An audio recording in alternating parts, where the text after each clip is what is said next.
Gadis, sahabat Kemudian Uji, kita lagi ketemu dengan Pak Argo Santoso, Kabid Pengelolaan Informasi Administrasi Kependudukan.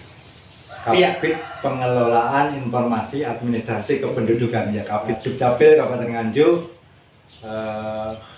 yang baru dilantik beberapa hari yang lalu, ya.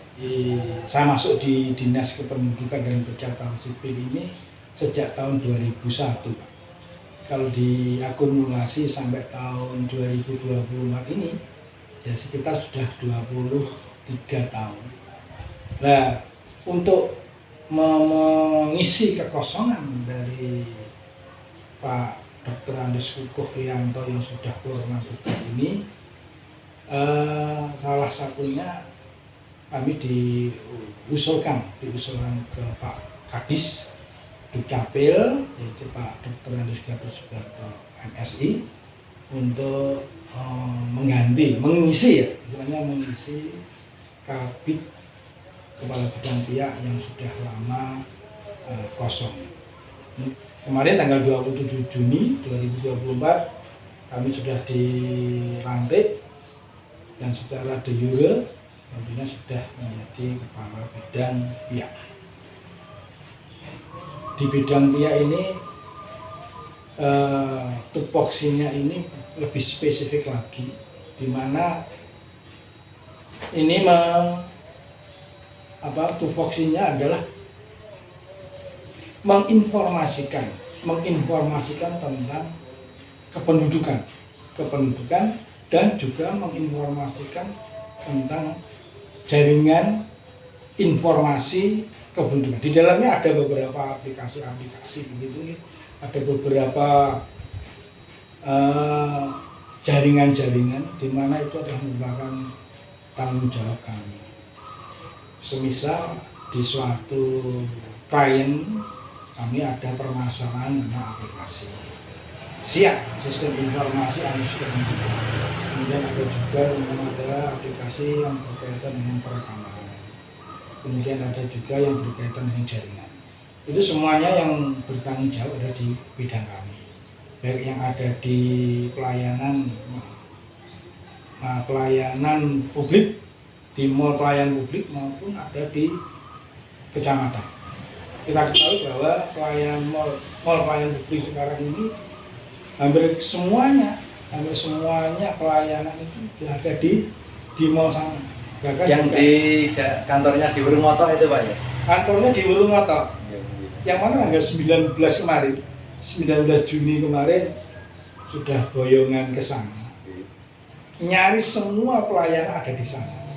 Nah, kami yang ada di ini tidak ke sana, kami menjaga agar stabilitas pelayanan ini tetap terjaga, tetap berjalan dengan stabil, dengan lancar. Kami yang ada di kantor lama menstabiliskan aplikasi, kemudian hubungan server, jaringan, seperti itu. Itu bidang pihak, ya? Bidang Jadi pihak. ada 3 bidang catatan sipil, bidang kependudukan, bidang pihak. Justru otaknya ada di bidang pihak. Ya, betul sekali. Karena apa? Karena sistem kerjanya ini harus kita yang mengontrol. Sistem kerjanya kita harus tahu cara sistem ini bekerja. Nah, kebetulan di rekan-rekan kami ini ada namanya ADB. ADB itu Administrator Database yang sudah dideklar di Bintek. Nah, ini yang menguasai sistem itu, sehingga jika ada trouble aplikasi, ada ketidaknyamanan jaringan, kurang lancar jaringan, nah di situ kami memiliki tenaga administrator database yang bisa mengelola hal-hal semacam itu, sehingga pelayanan tetap berjalan normal dan sesuai dengan harapan masyarakat. Walaupun demikian, tidak menutup kemungkinan ada hal-hal halangan-halangan, kendala-kendala yang memang harus kita akui. Misalkan listrik mati, misalnya. Kemudian ada maintenance, maintenance dari pusat. Kalau sudah maintenance dari Direktorat Jenderal sana dilakukan, maka seluruh pelayanan se-Indonesia ini berhenti. Kemudian setelah itu ada yang namanya jaringan-jaringan. Ada yang jaringan terkadang ini kita tidak sadari jaringan terputus, mungkin wifi-nya. Ini jaringan Jarkomdat, jaringan komunikasi data yang sudah disediakan oleh pusat. Ini pun juga jadi persoalan. Nah, hal semacam inilah yang membuat bidang PIA ini harus bisa segera merespon kondisi seperti ini. Nah, hal-hal semacam ini harus kita jaga, Kalau perlu kita tunggu sampai maintenance itu selesai, staf atau pegawai atau karyawan yang ada di bidang PIA. Ini dasarnya harus memiliki teknik informatika. Background kependidikannya harus seperti itu. Teknik informatika. Kebetulan di tempat kami yang berbasis teknik informatika itu ada 3. Mas Banda, Mas Chandra, kemudian Mbak Nurul. Ini sudah bisa menguasai. Ya, syukur-syukur ditambah lagi. Ada yang namanya lagi operator siap. Operator siap itu sebenarnya kami juga harus memiliki itu, Pak. Karena sementara belum memiliki. Sudah ada jabatan operator siap, tapi masih digunakan di bidang kependudukan. Sebenarnya kami sendiri juga punya untuk operator siap ini. Memang digunakan untuk mengoperasionalkan tentang sistem informasi administrasi kependudukan yang lebih spesifik lagi untuk maintenance, untuk aplikasi yang lebih menunjuk aplikasi apa di situ ada. Nah, itu operator itulah nanti yang akan mengelola semuanya aplikasi maupun jaringan yang ada di bidang PIA. Ketika Bapak Dr. Andes Hanuji itu memang ketika itu kita sama-sama mengalami ya, pelayanan administrasi kependudukan dan pencatatan sipil itu masih manual ya gitu. Pelayanan pun masih harus menuju ke loket satu, ke loket yang satunya, kemudian ada tatap muka, kemudian harus diberi pendaftaran, bukti pendaftaran, dan ditambah lagi yang namanya tanda tangan basah. Nah, itu juga memerlukan waktu yang tidak begitu cepat. Jadi harus menunggu. Kita tahu bahwa ketika itu kan pendaftaran permohonan kan lebih dari berapa ya, 500 ya ketika itu ya. Selalu berjubel. Iya. Kartu keluarga begitu juga tanda tangannya harus basah, harus paraf dulu ke kasirnya, ke kakinya, baru tanda tangan ke kepala dinas. Memang saat itu memang SOP prosedurnya memang agak lama ya. Tapi ketika sudah ada yang nama SPB, sistem pemerintah berbasis elektronik ini ternyata Dukcapil ini sudah meluncurkan yang namanya aplikasi yang berbasis elektronik. Artinya semua penandatangan dokumen-dokumen kependudukan maupun dokumen-dokumen pencapaian itu sudah berbasis elektronik. Nah, kalau sudah berbasis elektronik ini, maka bukan lagi penandatangannya melalui tinta basah, tetapi melalui tinggal aplikasi, tinggal barcode ya, TTE, barcode, tanda tangan elektronik. Tinggal klik itu sudah printnya sudah. Jadi kalau tanda tangan basah harus ketemu kepala dinas. Ya. Sekarang kepala dinas dimanapun bisa TTE. Ya, seperti itu ya. Kalau tanda tangan basah ini harus di depannya meja. Kalau nggak ada meja nggak bisa tanda tangan. Tapi kalau barcode itu ini depannya kopi, ini bisa dilakukan seperti itu. Bisa kopi, bisa sarapan di warung, di kafe, itu bisa. Kepala dinas sambil rapat juga bisa. Artinya pelayanan Ya, masyarakat menjadi lebih mudah lah. Seperti itu mudah. Pendaftaran online. Ya. Nah, pendaftaran online atau antrian online ini ya sekarang sudah dibangun yang namanya Sedudo. Sedudo itu sistem sistem elektronik terpadu daerah online. Nah, Sedudo seperti itu yang mana ini dibangun oleh Kominfo. Harapannya adalah agar masyarakat tidak harus bertatap muka.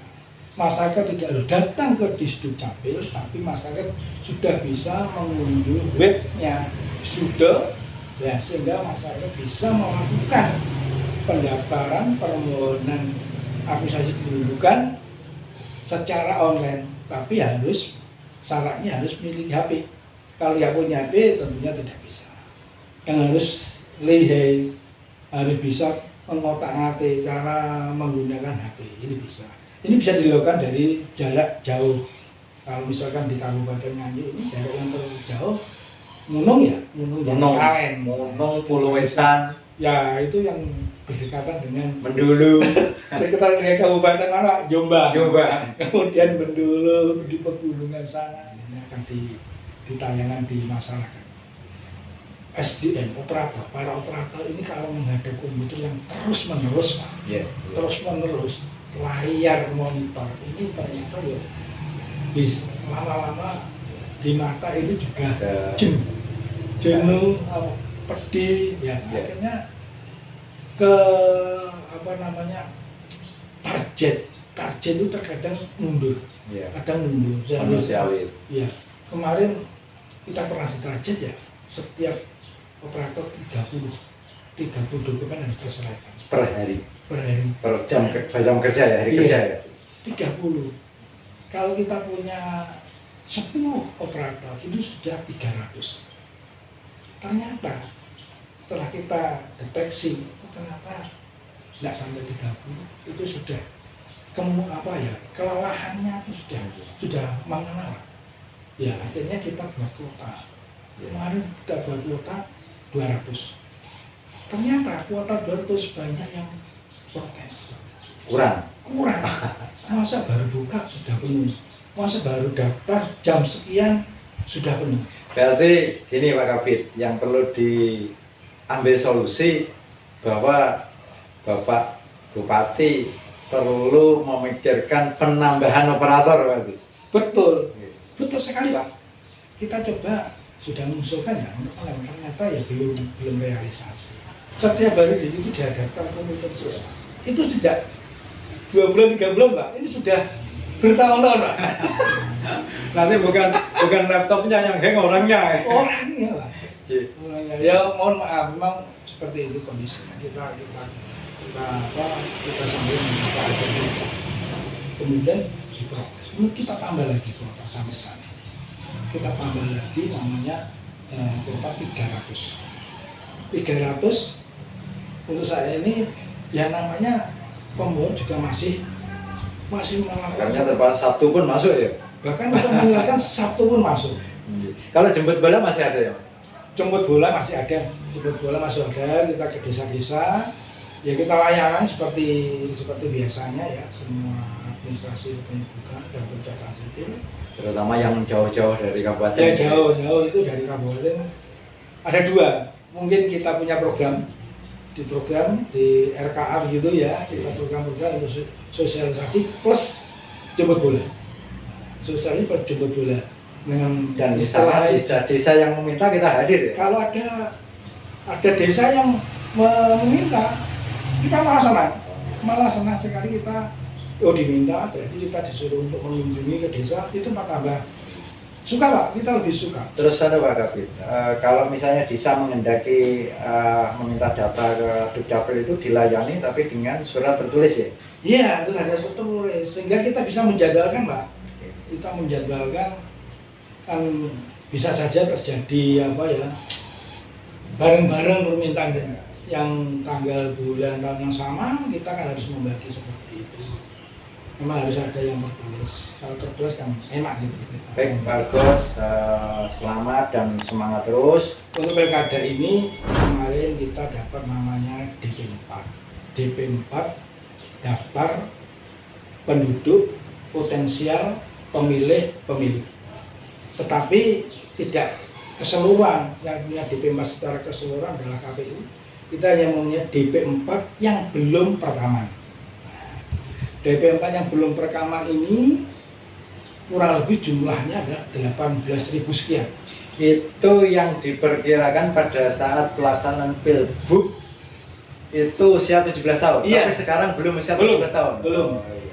Yang pilkada itu nanti usia 17 tahun harus ketika pas pilkada dia sudah 17 tahun dan ketika itu pula boleh perekaman.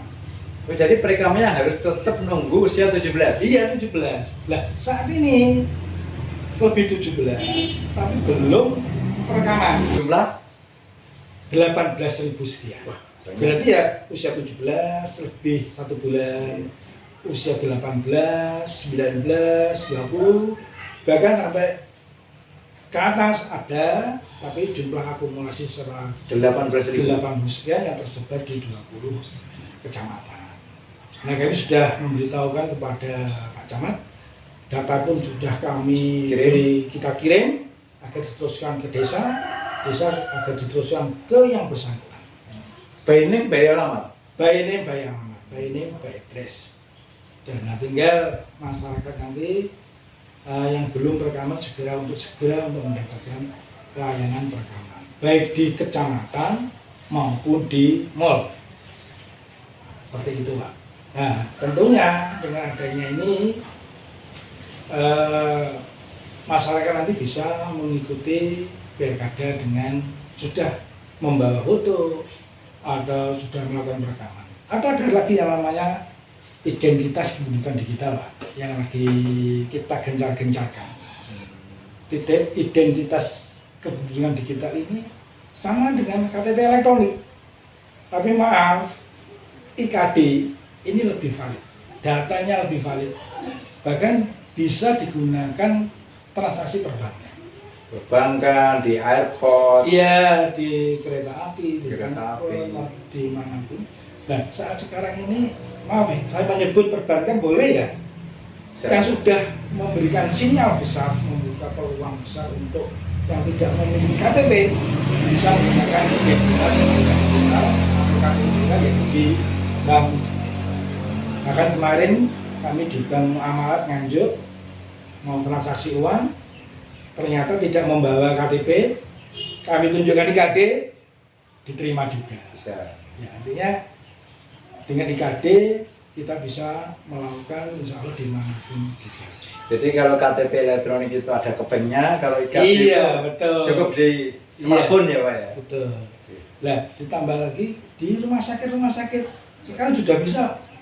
Nggak usah menunjukkan KTP, langsung mau HP. IKD-nya di HP, IKD-nya di ya, kemudian di rumah sakit itu bisa baik swasta maupun. Kamu sudah mensosialisasikan hal semacam itu loh, Pak. Iya. Kita undang sudah, kita mensosialisasikan sudah, misalkan di RSI juga sudah bisa. Dan kita kembalikan ke masyarakat, kalau masyarakat ingin lebih mudah, orang usah bingung-bingung golek kepeng KTP, orang usah bingung fotokopi, bawa HP itu IKD sudah ya kita nawarkan. Jadi keterbatasan dari Dukcapil itu sudah secara maksimal kita programkan, kita sosialisasikan, tinggal masyarakatnya ya. Iya. Mudah-mudahan Pak Kapit, Pak Argo Santoso ini memberikan satu pencerahan. Terima kasih, mohon doa restunya Pak Denuji. Adalah mengandung tanggung jawab terhadap bangsa dan negara Republik Indonesia, tanggung jawab. Sahabat-sahabat KD, Komdadi jangan lupa ya subscribe, like, share, komen ya di channel Komdanuji. Salam sehat.